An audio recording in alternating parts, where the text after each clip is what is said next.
Okay, makinig po tayo sa interview kay NBI Director Melvin Matibag patungkol sa SEA. Alam niyo po, bilang taxpayer, karapatan ko pong malaman ito. Bakit? Yung 10 billion pinag-uusapan diyan, hindi po pera, hindi pera ng gobyerno yan, pera ni Juan de la Cruz. Pinagamit lang sa gobyerno. Kailangan malaman kung kanino o hindi kanino, kung nagamit sa tama o hindi. Kasi alam niyo naman sa gobyerno, hindi na po nawawala yung ano dyan, corruption. Sa totoo lang. Yan, corruption. Sige, makinig na lang tayo. So, bakit may private entity na humawak ng pera? So, yun po yung papel ng dito. Ano po ito? Foundation, ano po, kung naalala nyo yung Napoles, parang ganyan po yan. Napoles, pinasok po sa foundation, walang bidding, tapos wala pala nangyaring project. So, kailangan pong masubject sa audit. Sino po yung mga organizer ng foundation? Would you know? Doon po yung si Susana, yung konseho, lumalabas po yung pangalan. Yun po yung mga personality. Si Susana po yung chairman and president. So, wala Saka kailan po siya na-organize? Kailan po siya na-organize? Ano po? 2019 po. 2019. Hindi, anong buwan na? Anong buwan? Well, I have to look at the records. Hindi ko po hawak yung records exactly ngayon. Ramon Cesaro, Lester Estacio, and Lester April Consejo. 2019 po. Okay. Siya po yung corporate secretary. Sir, if you don't mind, sir, I'd like to go back to my question kanina kasi medyo nag-choppy kayo eh. So I'm not sure kung narinig ng mga tao yung sagot ninyo. Sabi nga ninyo kasi you are conducting an investigation now because there was a new document or there were new pieces of evidence that came out 7 years after this occurred. Could you be a bit more specific sa ano itong mga bagong lumabas, bagong lumitaw, at biglang nagkaroon ulit ng ganitong investigasyon? We are in possession of the audited financial statement po. So yun po yung meron kaming isa dito. Ano po? Tapos meron pa po mga individuals who are communicating to us of their experiences. Ano po? Ang bottom line po dito, there was an investigation dapat ng Blue Ribbon which was stopped. For what reason it is, hindi po natin alam. The audited financial statements should have come by 20. The audited financial statements should have been released by 2020 or 2021 at the latest, diba? Dapat po. So Dapat. Tapos hindi lang why po did you yun. only? But the bottom line is, Yeah. ito po. Yes po. Sige po. Go ahead. I mean, you're saying these are new documents, but audited financial statements should have been released within a year or two, the whole year. Technically, they are not new documents, but the investigating officers who were supposed to conduct an investigation never got hold of those documents. Only now, nanahawakan po natin these documents. So these are not new, no? Oh, These are technically, old hindi po documents. sila new documents. Oo. These are documents, pero walang access. Ngayon ko lang natin po nakita na wala nga yung pangalan niya ron. Hindi naman, but he is presenting himself to be the chairman of PISCO. So not technically. No, he was appointed chairman, actually. He was appointed chairman. But he is not even a member of the board sa GIS. Hindi siya member ng So board. paano ka magiging chairman kung hindi ka man member ng board of trustees po? So yun po yung Tatanungin niyo ba si Senator Cayetano? wala Will po you be yung asking sasabihin na po namin. Sa Lunes po, sasabihin na pala namin is yung tatlong individuals, si Susano, yung Consejo, and the CFO. Yung, Estacio. yung nasa, Estacio. yung officially nandun sa, Yes. Right. Ito pa, Okay. yung officially, dahil sa GIS po. Nag-update po sila ng GSA 2026 eh. Yung pa rin sila eh.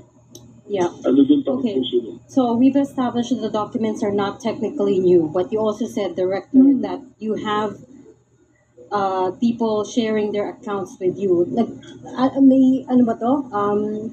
How did you end up starting this case? Did somebody come to you guys and said you need to look into this, or may whistleblower ba to? Meron po pumunta sa amin. Meron po.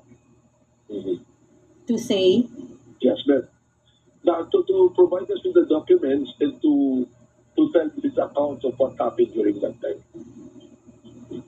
and There are other personalities that being mentioned and there are other fundings na may pinanggalingan na sinabi that yet to be verified.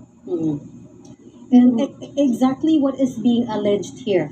That there was overpricing, that there was bribery, what is it? There's no bidding, there's no audit by the COA, and there are may mga overpricing, the uniforms, yung pagkain, yung mga hindi nabayaran, may mga nagreklamo pong suppliers na hindi nabayaran. As far as you know, Director, yung cauldron, yung kaldero, nabayaran na po ba? You said earlier in the show, hindi pa. May report po sa akin na yung nag-design was not yet paid. Until now. Opo. si Manyosa, that's the national artist. Manyosa. Opo. Yes. The late Yes. national artist, hindi siya binayaran. Baka dinimanda na ng gobyerno. So we went to ask him, ano po, yun po yung ano. Ah. There are reports po. Direktor, sabi niya ni Senator Cayetano, nagalit ka lang daw dahil pinipigilan niya ikaw umalis papunta sa Thailand. Ano yung comment niya doon? Napaka-childish naman po na. Ilang beses naman na po ako nakapunta ng Bangkok. Ah, but you canceled the trip, Director. Bakit kinancel mo yung trip? Opo. Because for me, sinabi ko naman po yan, dalawa po yung importanteng events at na nagsabay, which is yung pag-testify ko, dahil nakabook na po ako the third week, at yung pong isa na is yung trip ko sa Bangkok. So alam ko naman po, in hierarchy of priority, mas priority ko yung mag-testify. Although I missed the opportunity na on the side ng conference, makausap ko personally yung director ng FBI, the counterpart natin. But that's okay. Opo. Yeah. So okay lang po yun. At napakabago naman po na dahilan yan para tayo ay mag-doon sa isang malaking investigation ng po. So, ang ending pa rin naman po, obatin pa rin naman po tayo, atin pa rin po tayo eh. Director, kami lang po ako ng konti. Kasi we understand and we remember before when we interviewed yung inyong predecessor, si Jimmy Santiago, ang sabi niya imbestigahan ng NBI itong alleged na pagkontrata ni VP Duterte ng assassin o killer. Well, hindi kaya sa amin kung ano nangyari sa investigasyon na yun eh. Hindi daw nag-cooperate. Kasama ho ba yung inyong kasama ba diyan ang inyong testimony sa Monday o Tuesday? Well, ayoko po, pasensya na po kasi it could be a part of the testimony. Depende po sa itatanong sa atin eh. Yung pagpunta po natin dyan. So, I'd rather not discuss anything that will probably part of my testimony. Mas mabuti po siguro. Hindi ako mag-komento po doon. Okay. Pero hindi, ito lang po, I know you don't want to answer directly, pero na-conclude po ba yung inyong investigation? Yung investigation ng NBI at least? Well, again, yan po probably will be a part of my testimony. So I don't want us to be preempting for what will happen during just watch the though. testimony. Just wait for her testimony and watch. Okay, so you don't want to answer that. That's fine, Director. But let me come back to the Pisco issue. I mean, you move in political circles then, sir, so you know what this looks like. And what it's coming across to a lot of people is that tina-target yung mga Duterte allied senators. We already know that 3 of them are not able to join the proceedings because they're either jailed or on the run. What would you say to that? Well, alam niyo po lahat naman ng action niyo, whether for or against, will be labeled as politically motivated eh. So, let's accept it na gano'n. Ang tanong na lang kasi, nangyari ba, totoo ba o hindi, di ba? Tapos ang tingnan na lang natin, ano bang ebidensya, ano ba yung proseso, ano ba yung batas. So, dapat doon po tayo, because yun na po yung pinaka-weakest lagi na position if you are in this kind of situation. Sasabi mo, politically motivated yan eh. So, mahirap naman po yun. At saka, nakakapagtaka naman, dahil the impeachment court, the senator judges, will appear to be neutral and impartial. Ano po? So, kung mayroong investigation ipapadala na mangyayari to any one of them, not necessarily him, di ba? Bakit naman iisipin na tinatakot ka? Wala naman pong gano'n. So, ano pong mag-ibig sabihin? Paano mo siya itatakutin? Which side are you in? Kanino bang side? Alam niyo po ba, for the benefit of the public, I'm a witness doon sa pre-trial order, not only for the prosecution, but also for the defense. Ano ibig sabihin po nun? Pag tinanong ako ron, ang sasagot ko lang consistently kung ano yung alam ko. Kung ano yung alam ko nangyari, kung ano yung ginawa ko as a director. Yun lang naman po yun. But I guess the question at the crux of it, at the core of it, is why this case out of all the other cases na pwede niyo pong investigahan? Because of course, there's a lot of alleged wrongdoing. And some people are pointing out, pati nga yung flood control scandal, di pa tapos yung investigation doon. Why look into this now? And what you're saying is, At this time. merong pumunta po sa inyo. That's what triggered it. Wait lang, hindi lang po yan yung ginagawa namin. It's so happy, yan yung nababalita. Because yung flood control issue po, we're continuously investigating it. Just recently, we filed 2 cases ng flood control involving sa province of Quezon and another one in Tigong Mindoro. Tapos we'll be filing 2 flood control case dito sa Cebu. Dalawa po. Tuloy-tuloy po yun. Yung mga umakyat pong kaso na may mga nakasuhan na galing po sa Indian case bidat we've been doing yung trabaho po namin according to our mandate. Lahat. It's so happy. Ito yung nabibigyan po ng attention. Kaya nabibigyan ng attention dahil na nag-react po yung tao na supposed to be, if you will look at the record, wala naman siya doon involved din dapat. Siguro ang Based on the documents. tanong, Director, dahil nga may impeachment, tapos lumabas yung pangalan ng isang senador na nasa minority dito sa trial, ay habang may trial, so ganun yung kanilang mga issues, yung timing. Meron ba kayong Yung timing talaga. Director, iniimbestigahan niyo ba si Risa Ontiveros o si Bam Aquino or si Kiko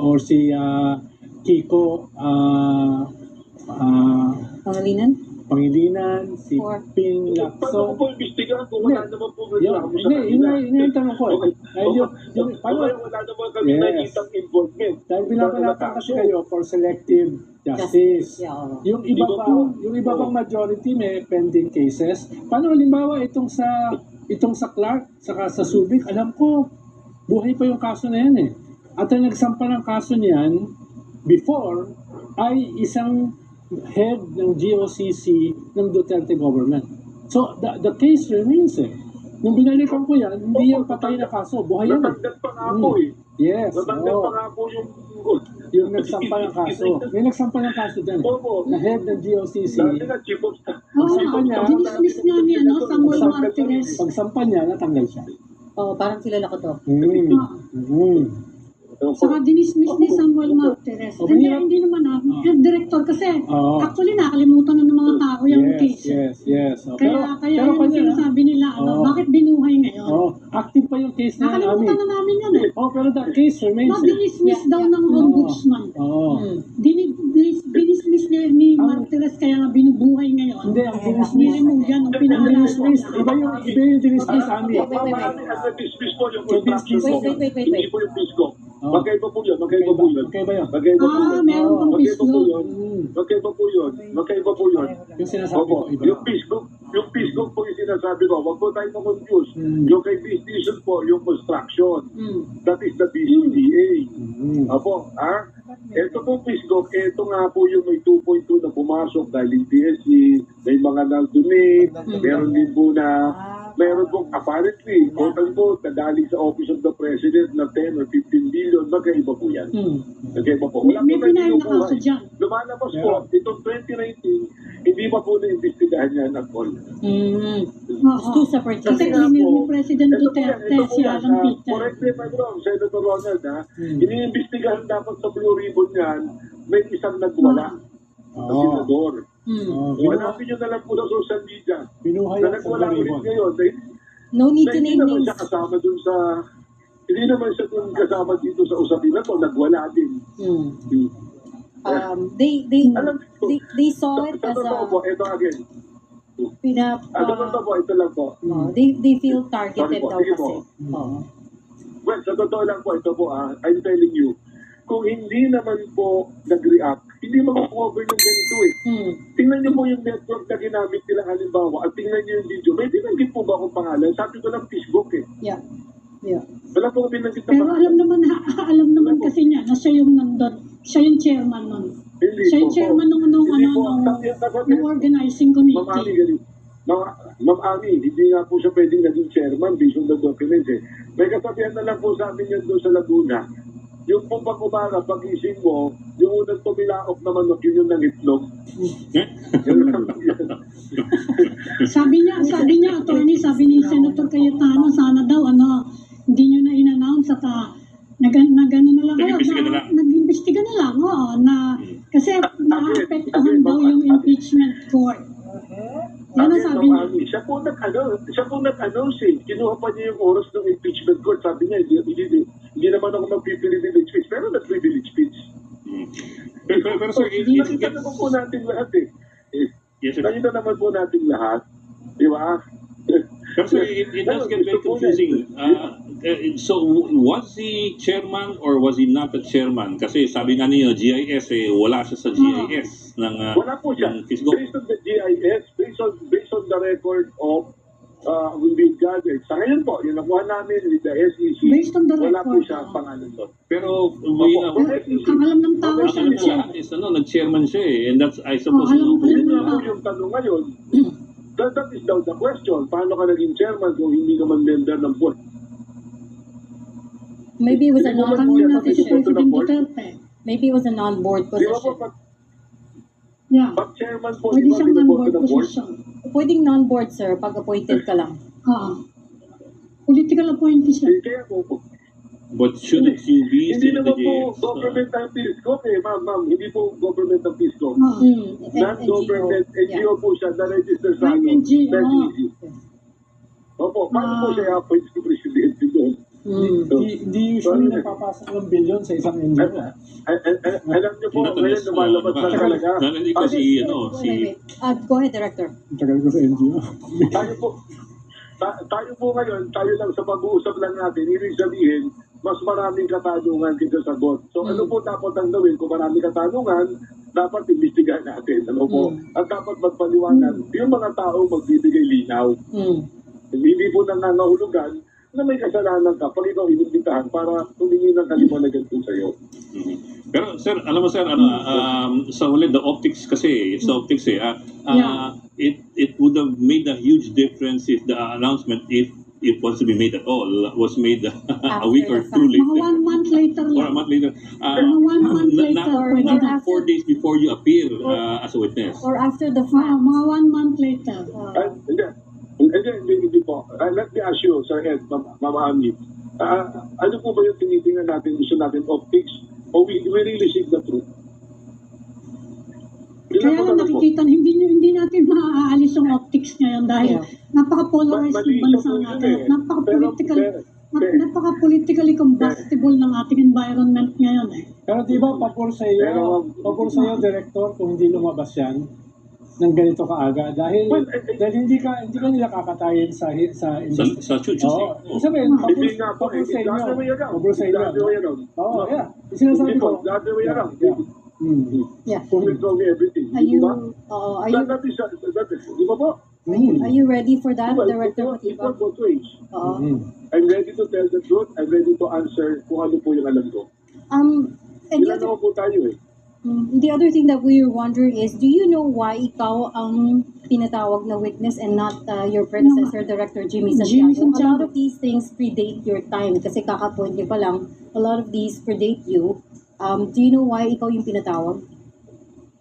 Well, the reason being is because I'm the head of agency who primarily investigated and continuously investigating the threats to the president and the threats to the national security. Di po ba? How do you think the two NBI agents who have already testified, how do you think they did? Si Agent Kalilong and They si... did very well. They did very well because they tell what they know, what they totoo, and they did not depart from the investigation as I compared the testimony from the affidavit of the investigation that they signed. Pero yung differences, yung so-called typos in the subpoena and the affidavit, may explanation ba yun, sir? Yung... Well, substantial po yan eh, na, hindi po substantial yan eh. I mean, ano po yan eh, yung tawag dito mga typographic, nangyayari naman po sa lahat yan. Nangyayari po yan. So, ang yung substance po yung importante. Kung ano yung substance ng testimony. Okay. Okay, we'll leave that there. Thank you so much for joining Storycon and explaining all of that to us. NBI Director Attorney Melvin Matibag. Good luck on Salamat. Tuesday. Thank you, sir. Salamat, Director. Thank Salamat you, po. Thank you po. Attorney. So, sa Biblia po, sa Biblia, Bible, lahat ng ginawa mo, kaibigan, hindi nalingid yan sa Diyos.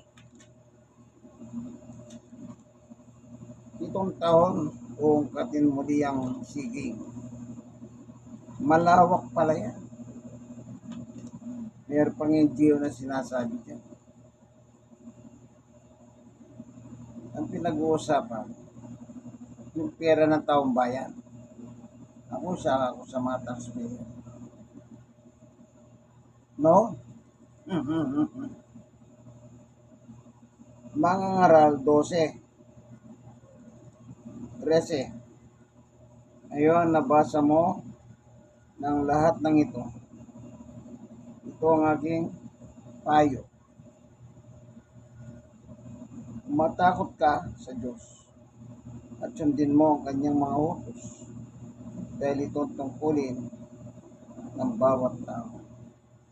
Ang una, matakot sa Diyos at sundin ang kanyang utos. Hindi mo susundin ang utos ng Diyos kung wala kang takot sa Kanya. Yung sa Mateo chapter 10, sabi ng Panginoong Yesus, matakot ka sa Diyos, huwag ka matakot sa tao pumapatay. Sa Diyos ka matakot. Yun po sa Mateo 10:28. Kaya lahat ng tao dapat matakot sa Diyos. Kasi kung wala kang takot sa Diyos, tingin mo susunod ka. Kaya lahat ng gagawin natin, o ginagawa, lahat yan ay alam na ng Panginoon Diyos. Wala pong maililingid sa Diyos sapagkat siya po ang Diyos, Almighty God. Tingnan nga natin yung Mateo 10:28.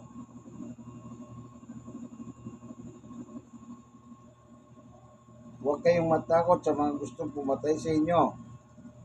Ang katawan nyo lang ang kaya nilang patayin, pero hindi ang inyong kaluluwa. Sa halip, matakot kayo sa Diyos na siya may kakayang pusayin ang katawan at kaluluwa doon sa impyerno.